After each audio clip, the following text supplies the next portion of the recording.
Для чаго да Лукашэнкі прыязджалі госці, каго ён сам прызначыў вінаватымі ва ўсіх праблемах, а таксама куды падзелася вядомая прапагандыстка з тэлеканала БТ. Вітаем, сябры! Гэта наша Ніва і зараз мы ўсё вам раскажам.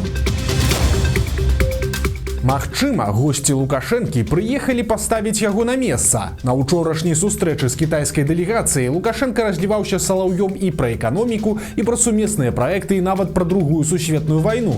Але ж сёння Міністэрства замежных спраў Кітая апублікавала сваё паведамленне па выніках той сустрэчы.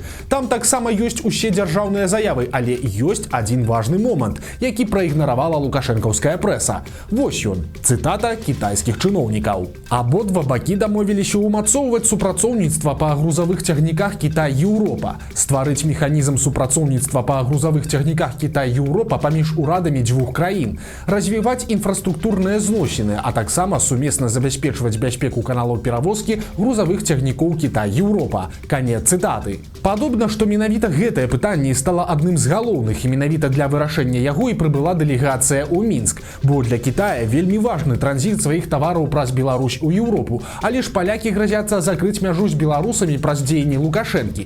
Яны патрабуюць выпусціць палітзняволенага журналіста Пачобута, спыніць атакі нелегалаў і выдаць мігранта, які забіў польскага салдата на мяжы. Пакуль што лукашэнкаўцы як могуць уварвочваюцца ад выканання гэтых патрабаванняў, а новы міністр замежных спраў Максім Рыжанкоў дык і ўвогуле назваў шантажом польскія пагрозы закрыць мяжу. Вынікі візіту кітайцаў мы ўбачым ужо хутка. Калі Лукашенко ўсё ж пойдзе на сустрач патрабаванням палякаў, то значыць госці з усходу прыязджалі у першую чаргу, каб паставіць свайго беларускага сябра на месца. Сёння Лукашенко сустракаўся з апостальскім нунцыем Антыёзічам. Фактычна, гэта пасол Ватыкана ў Беларусі. Цяпер ён завяршае сваю місію ў нашай краіне і вяртаецца ў Ватыкан. Але ж нават тут Лукашенко не стрымаўся і пнуў еўрапейскіх палітыкаў, заявіўшы, што гэта яны, маўляў, вінаватыя ў тым, што ніяк не наступіць мир. Надо еще, чтобы в европейских странах были крепкие руководители, которые бы исходили из того, что надо видеть интересы и своих народов, не только подчиняться кому-то и в угоду кому-то действовать. Надо видеть интересы своих народов. К сожалению, пусть они на меня не обидятся, я таковых не вижу. Беларуская прапагандыстка Марыя Пятрашка знікла з тэлеэкранаў. Ужо 3 месяцы на БТ не выходзяць яе сюжэты і рэпартажы. Марыі 28 гадоў, але вядомасць яна набыла зусім нядаўна, па той жа схеме, што і многія цяперашнія тэлевядучыя праўладных каналаў. Да 20-го года дзяўчына рабіла рэпартажы пра культуры і моладзь, ці начытывала тэксты для сюжэтаў пра міжнародныя падзеі. Калі ж пачаліся пратэсты, то Пятрашка пераключылася на прапагандысцкія рэпартажы. У сюжэтах Марыі, якія выходзілі на БТ, знаходзілі мноства фейкаў, але ж яе гэта ніяк не бянтэжыла. Пятрашка пляжала прыхільнікаў пераменаў і хадзіла на гучныя палітычныя суды. Напрыклад, прысуды Сцяпану Латыпаву і Марыі Калеснікавай ды Максіму Знаку. Калі Латыпаў зрабіў спробу самагубства проста на працэсе, Пятрашка назвала гэта пастановай, а на судзе над Калеснікавай і Знакам прапагандыстка чаплялася да еўрапейскіх дыпламатаў. Дарэчы, яшчэ нядаўна Пятрашка любіла адпачываць у Еўропе, але ж цяпер пачала пляжыць захад у духу самай махровай прапаганды. Само сабою, падтрымала яна і вайну. Але ж у маі гэтага года Марыя знікла з беларускіх тэлеэкранаў, і калі вы думаеце, што яе знялі за падман і прапаганду, то ўсё якраз наадварот. Дзяўчына пайшла на своеасаблівае павышэнне ў гэтай хлуслівай каруселі, і цяпер прыгажуня з блакітнымі вачыма працягвае хлусіць, вось толькі ўжо не для беларусаў, а для расіян. Яна перабралася ў Маскву, дзе цяпер робіць сюжэты для перадачы весці канала «Расія-24», а таксама Пятрашка завяла свой YouTube-канал, але асаблівай папулярнасці ён не набыў. У Мінску 16-гадовая сірата арганізавала ўласны бізнес – гандаль садавінай і гароднінай. Але калі дзяўчыну заўважыла дзяржава, то ўсё скончылася вельмі сумна. Гандлёвую кропку заўважыла падатковая інспекцыя. Дзяўчына патлумачыла, што яна сірата і вучыцца ў тэхнікуме. Продаж гародніны і садавіны арганізавала самастойна. Дапамагаць ёй няма каму, таму дзяўчына сама купляе тавары на рынку ў табарах, адкуль прывозяць іх на таксі. Але ж падатковая інспекцыя паведаміла, што сістэма нічога не ў стане прапанаваць запатрабаваць дзяўчыне, акрамя штрафу і канфіскацыі. Падатковая запэўнівае, што словы дзяўчыны хлусня, і яе, маўляў, прыцягнулі да працы дарослыя людзі, каб пасля заплаціць меншы штраф, бо для непаўналетніх максімум, які могуць даць, гэта 2 базавых, то бок 80 рублёў. У выніку увесь тавар, а гэта больш за 400 кілаграмаў, канфіскавалі, і падатковая кажа, што садавіну і гародніну проста утылізуюць. Але цікавы і яшчэ адзін момант запісання сітуацыі падатковай інспекцыяй. Вось цытата з дакумента. Педагог каледжа, дзе вучыцца дзяўчына, перш за ўсё спытала яе: «А навошта ты займаешься такімі справамі, а не паехала ў будаўнічы атрад, як усе?» Адказ быў: «А навошта я буду там за такія капейкі карачыцца?» Канец цытаты. Дзікая гісторыя з Барысава. Там група падлеткаў кідала камяні і смецці ў пенсіянерку, якая сядзела на лавачцы. Паводзіны маладзёнаў трапілі на відэа, і ролік з'явіўся ў соцсетках з каментарамі, што падлеткі супакоіліся толькі тады, калі ўбачылі, што іх здымаюць. Прычым падобна, што гэта яшчэ не канец, бо цяпер сілавікі абяцаюць завітаць у госці да юнакоў, якія засвяціліся на тым відэа. Трагікамедыя беларускага спорта. Як вядома, у сістэме Лукашэнкі няважны твой досвед ці прафесіяналізм. Чыноўнік з адной сферы можа лёгка быць адпраўлены кіраўніком у зусім іншую, і вынікі гэтага часам камічныя. Такі падыход закранае і спорт, і ў выніку легендарны гандбаліст Сергей Рутенко пастаўлены кіраваць федэрацыяй тэніса, а беларускім гандболам тым часам кіруе былы міліцыянт Уладзімір Канаплёў. Федэрацыю хакея ўзначальвае грабец на каноэ Богданович, а галоўны па грэбле рыбны мільянер з Брэста Машэнскі. Ну і гэтак далей. І вось цяпер яшчэ адно прызначэнне ў тую ж капілку. Кіраўніком Беларускай федэрацыі коннага спорту быў прызначаны Александр Ліневіч, міністр сельскай гаспадаркі, які ніякага дачынення да коннага спорту раней не меў. Сілавікі Мікалая Карпянкова працягваюць кашмарыць беларусаў. У Брэсце па падазрэнні ва ўдзеле ў пратэстах 2020 года затрымалі мясцовага жыхара. Відэа з ім ужо апублікаваў набліжаны да Губазік тэлеграм-канал. Вядома, што раней сілавікі схапілі жонку гэтага жа берасцейца. Яе затрымалі па тых жа падставах. Удзел у акцыі пратэсту 10 жніўня 2020 года. Цяпер сілавікі пагражаюць, што берасцейцы атрымаюць 8 гадоў калоніі. Адзначым яшчэ такі момант. Жорсткае затрыманне мужчыны праводзіў атрад спецпрызначэння «Шторм». Гэта адзін з нядаўна створаных па ўсёй Беларусі атрадаў спецназа.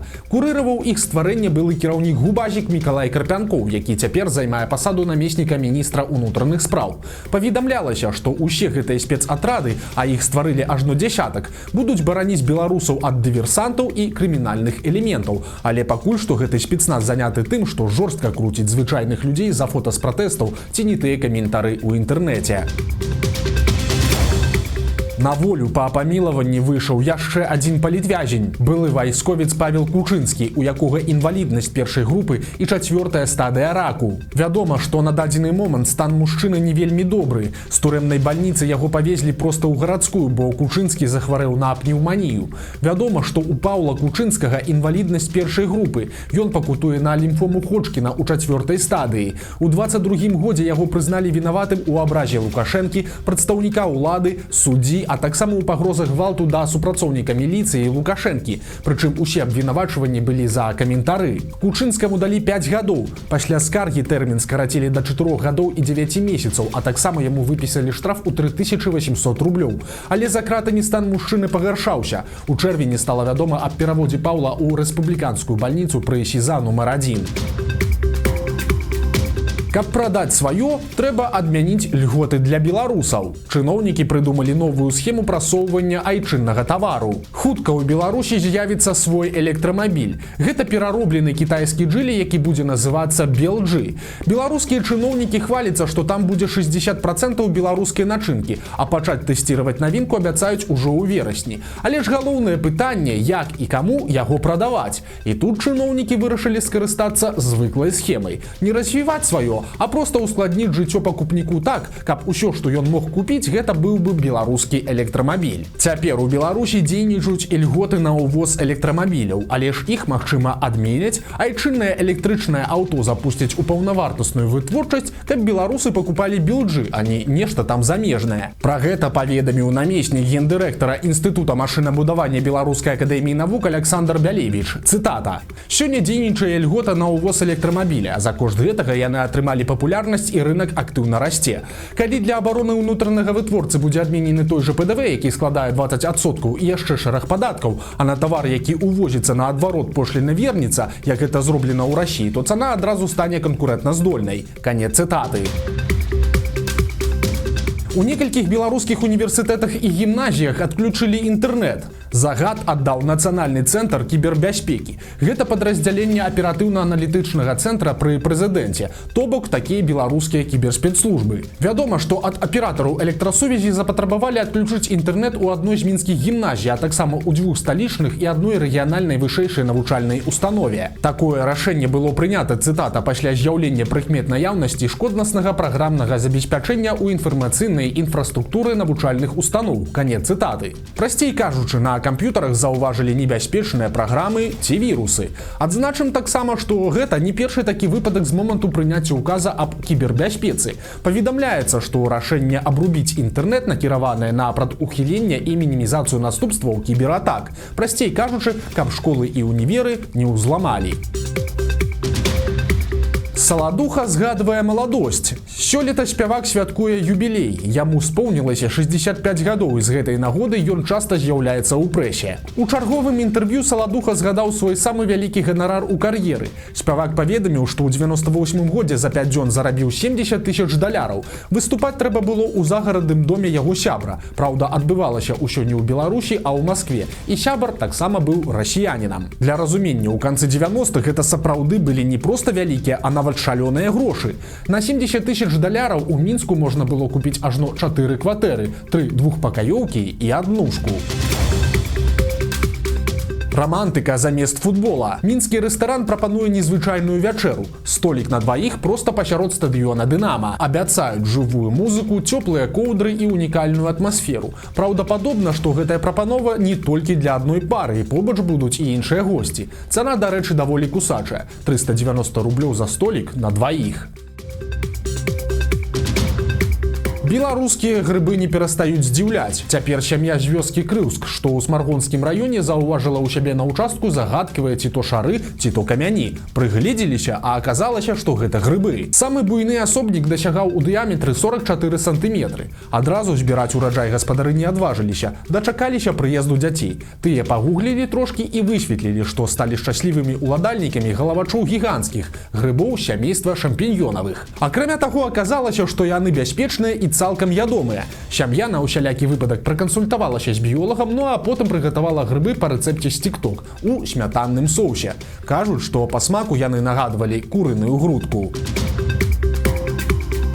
Вось такія навіны пятніцы. Нагадаем, што ўвечары нядзелі на нашым канале выйдзе чарговы цікавы сюжэт, таму падпісвайцеся на канал, каб нічога не прапусціць, стаўце лайкі альбо дызлайкі і абавязкова выказвайце заўвагі ў каментарах. І, канешне, чытайце нашу Ніву, глядзіце нашу Ніву і любіце Беларусь. Да сустрэчы ў нядзелю.